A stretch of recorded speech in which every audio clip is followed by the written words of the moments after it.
Bonjour tout le monde. Aujourd'hui, on va parler ensemble sur comment documenter les design systems pour encourager la pensée critique dans la thématique de quoi créer et comment transmettre. Pour vous donner un peu plus de contexte sur d'où je parle, je me suis spécialisée dans les sciences du langage et la linguistique appliquée. Et j'ai mis les théories de ces disciplines-là en pratique dans le UX depuis plus de 10 ans maintenant. Et en ce moment, je suis consultante indépendante. J'accompagne différentes entreprises dans les enjeux opérationnels, dans le contenu et le design. Et en fait, c'était justement pendant des designs critiques, quand on était en train de discuter sur la qualité des solutions que les designeuses et les designers avaient travaillées, qu'en fait, quand on posait des questions sur pourquoi les personnes avaient choisi telle solution, on avait des réponses du genre en fait, c'est parce que c'est conforme au design system, parce qu'on a toujours fait comme ça, ou parce que c'est écrit de telle façon dans la doc. Et en fait, d'un côté, je me disais, waouh, c'est génial, en fait, dans cette équipe, on connaît très bien le design system, tout le monde le connaît, on l'applique, génial. Et de l'autre, on s'est dit, mais mince, en fait, ce qui devait être quand même un outil qui encourage, qui donne des informations en train de les bloquer complètement ou juste faire échapper le moment où on se pose des questions, on applique tout bêtement les choses qu'on a vues écrites. Et c'est comme ça qu'on a vu l'opportunité de se servir justement des design systems pour penser la pensée, pour nourrir la pensée critique. Et maintenant, je me rends compte que grâce au talk qu'on a eu en accessibilité, je vais m'améliorer sur le contraste. Donc, on est venu sur les objectifs qu'on avait mis en place pour le design system. Donc, on est d'accord qu'il y a tout d'abord la qualité. On veut faire en sorte que toutes les pratiques, les bonnes pratiques qu'on connaît, qu'on a documentées pour améliorer l'expérience, elles sont bien rédigées et qui aident toutes les équipes. On veut aussi faire en sorte qu'on puisse justement améliorer la qualité d'une façon d'autant plus vite, donc qu'on puisse réutiliser les éléments qu'on connaît déjà, qui fonctionnent, et justement faire plus vite. Mais aussi, on s'est posé la question de est-ce qu'il n'y aurait pas un autre objectif dans cette documentation ? Est-ce que ça ne serait pas un bon outil d'apprentissage pour faire apprendre aux personnes qui l'utilisent les bonnes pratiques de l'expérience qu'on a eue dans le passé pour que les personnes puissent s'améliorer dans le futur. C'est dire en fait, c'est quand on connaît l'étape présente et pourquoi on est venu là, qu'en fait on va avoir les moyens de s'améliorer et d'aller au-delà. Donc en fait, on s'est dit, le design system devrait être l'outil qui permet aux personnes de se poser, avoir un moment de réflexion, de réfléchir dans la pensée critique, donc de pouvoir analyser les différents éléments, de pouvoir les comparer, pouvoir juger la validité et ensuite prendre une décision sur quel choix prendre. Soit avoir le choix d'obéir, donc d'appliquer ces bonnes pratiques, de se dire on ne réinvente pas la roue, c'est ce qu'on a déjà documenté, ce qu'on a déjà vu, fonctionne parfaitement dans mon use case, dans le cas d'usage que je suis en train avec lequel je suis en train de travailler, avec la problématique que je suis en train de résoudre, ou bien désobéir, dire en fait je suis dans un nouveau use case, mais je comprends très bien pourquoi on a fait telle façon jusqu'à aujourd'hui, mais maintenant ces documentations ne s'appliquent pas dans mon contexte. Par contre, désobéir, c'est quand même très difficile. Je ne sais pas vous, mais moi, je ne me souviens pas la dernière fois où j'ai désobéi. Et en fait, les sciences sociales nous apprennent qu'il n'y a pas que de l'individuel. Donc, ça m'a rassurée. C'est pas que moi qui désobéis pas et qui vient suivre les règles, mais il y a plein d'enjeux sociaux plus larges, en fait, qui impliquent, qui entrent en jeu, en fait, dans les choix qu'on peut faire. Donc là, je vous invite à vous imaginer, à regarder quelles sont les caractéristiques des structures ou des organismes, des équipes où vous travaillez et comment ça se passe quand vous prenez des décisions. Parce qu'en fait, une des raisons pour lesquelles ça pourrait être difficile de désobéir, c'est les processus de pensée qui sont encouragés dans les espaces de travail. En fait, il y a Daniel Kahneman qui, en 2011, a parlé des systèmes de pensée. En fait, tout le monde va avoir deux façons différentes de penser. Ça s'appelle le système 1, le système 2. Rien à voir avec le design system, mais on aime bien parler des systèmes aussi. Il y aurait le fast thinking, le système 1, qui serait serait une façon de réfléchir d'une façon automatique, inconsciente. Et en fait, on la mobilise pour prendre les décisions qui n'ont pas besoin pour lesquelles on n'a pas besoin de passer trop de temps. Là, je vais me faire, comment on dit ça en français, je vais faire les lacets ou bien je ne me pose pas la question de comment me peigner, ou voilà, une décision quand même du quotidien, je n'ai pas besoin de passer trop de temps. Et on a aussi le slow thinking, qui est le processus cognitif par lesquels on va quand même se poser. C'est un système beaucoup plus conscient, réfléchi, posé, et qui va nous servir à répondre à des nouveaux problèmes. Donc là, en fait, tout le monde avons les deux systèmes de pensée, et en fait, il n'y en a pas un qui est mieux que l'autre. En fait, je vous invite à voir quel est le ratio dans lequel vous utilisez quand vous êtes en train de designer. Et en fait, nous, on s'est dit, on voudrait quand même encourager le moment où on se pose dans le système 2. Donc, on s'est dit, on n'applique pas complètement tout le temps ce qu'on a déjà dans la bonne pratique, mais je vais me poser quand même un moment où je vais pouvoir réfléchir quelle est la bonne réponse. Et ensuite, il peut y avoir aussi comme raison de la difficulté de désobéir, c'est quelle est la culture dans laquelle on se trouve, quelle est la culture aussi, il y a plein de leaders dans cette salle, quelle est la culture qu'on est en train aussi d'amener dans notre équipe, dans nos espaces de travail. Est-ce qu'on va plutôt encourager la discipline, à faire que les gens fassent exactement ce qu'on leur dit, ou est-ce qu'on les encourage quand même justement à se poser, pouvoir analyser les informations et ensuite pouvoir juger quelle est la validité des notions qu'on leur transmet. Donc ici, ça serait plutôt, au lieu de vouloir qu'on obéisse tout ce qu'on a dit que c'était bon, on va plutôt se poser, encourager le moment où on se pose et ensuite prendre une décision, que ce soit ou bien obéir ou désobéir, selon ce qui est le mieux pour le cas précis. Et en fait, ce que je vous partageais maintenant, c'est des principes de documentation dans le design system, avec des exemples réels.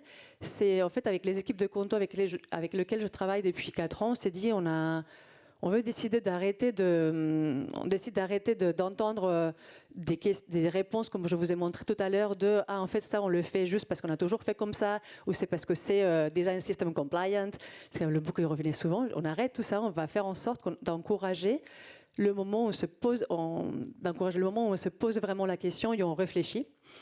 Donc là, je vais vous montrer des exemples précis. On applique ces trois principes de documentation. L'approche systémique, on va commencer d'abord.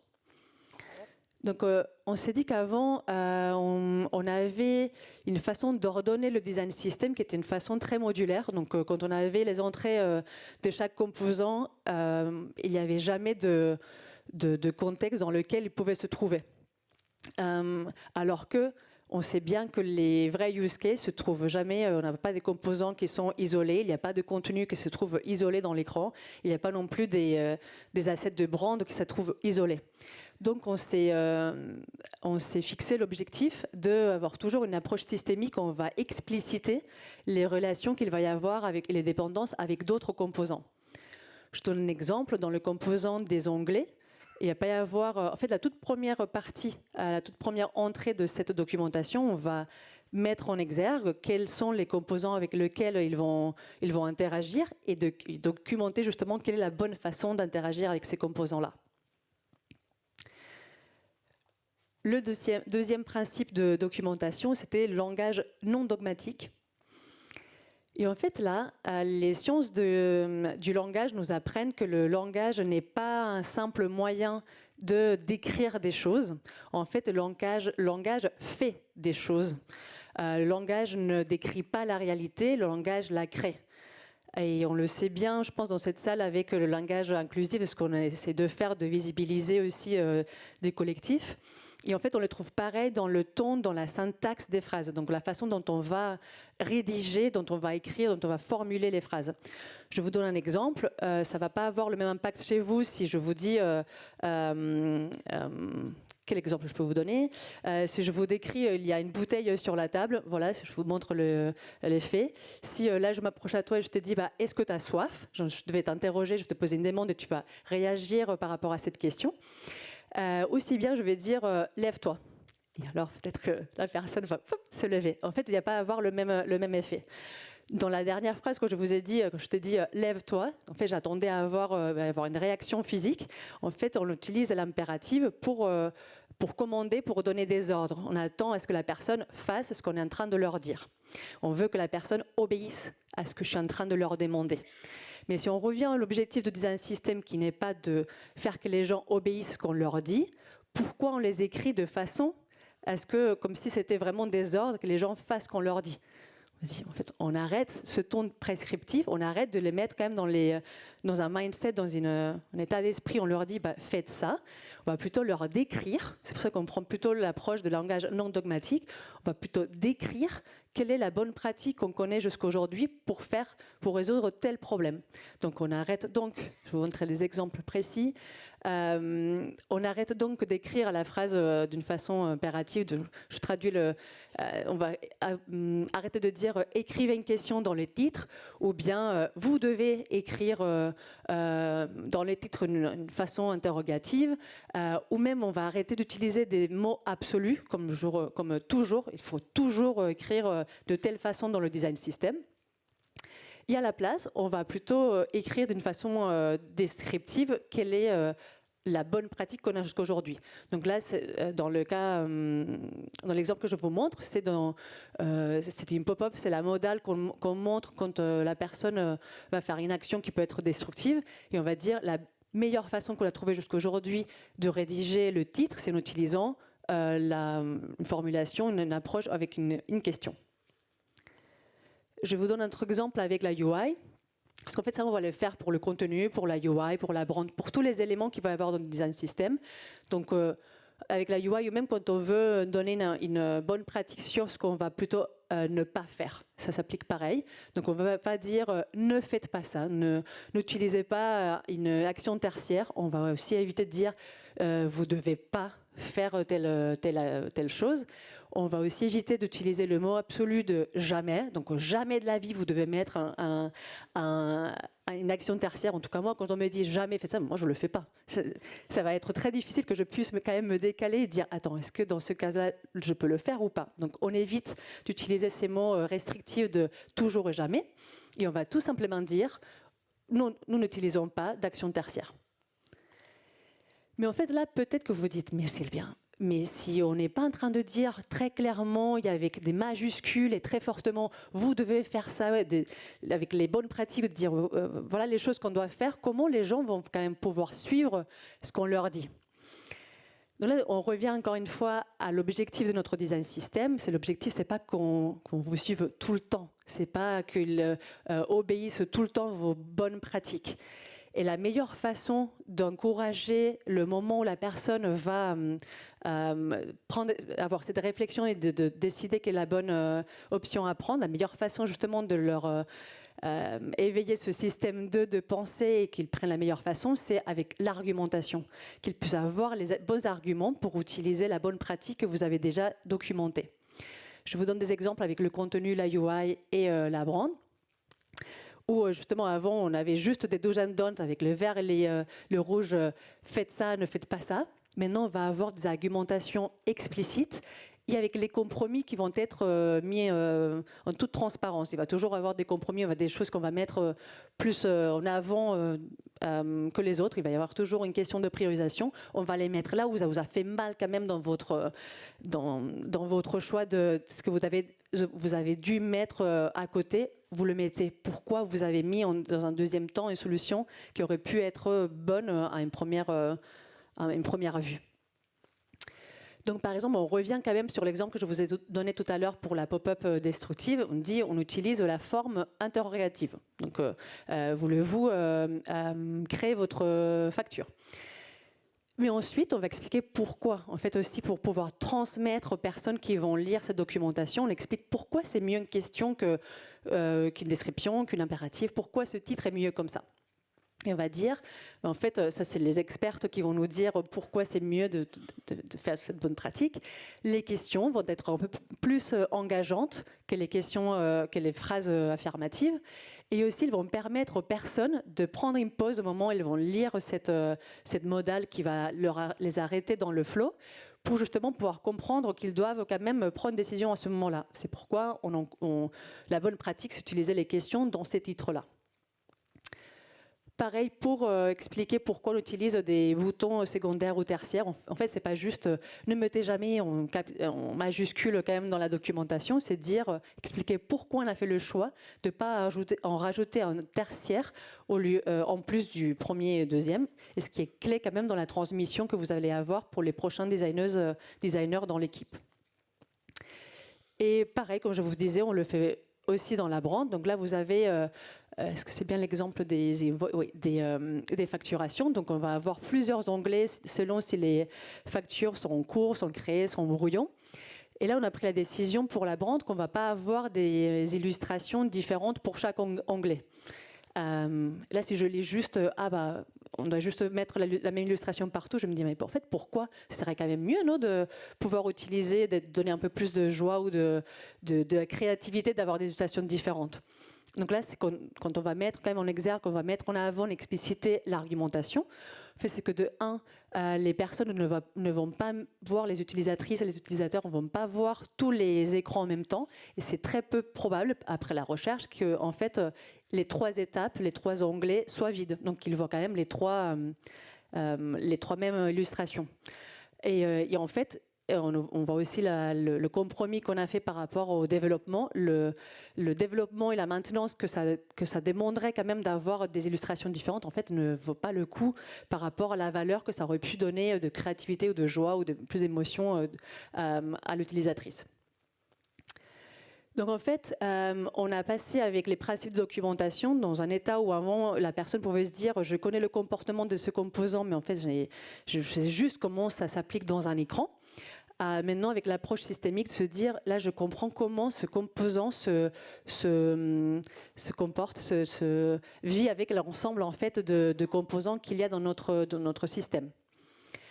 Avec l'approche où on utilise le langage non dogmatique, avant la personne de se dire, OK, je rentre dans l'équipe design, il faut que je sois system compliant, je dois suivre ce que me dit l'équipe système, en fait, je comprends ce qui est la bonne pratique jusqu'à maintenant, et je le comprends quand même dans le contexte.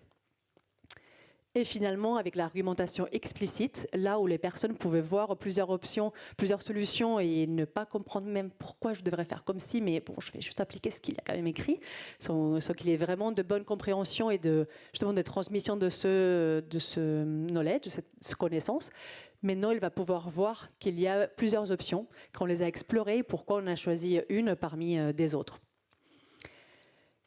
Donc là, pour finir, il y aurait 3 idées que j'aimerais bien vous partager, vous résumer.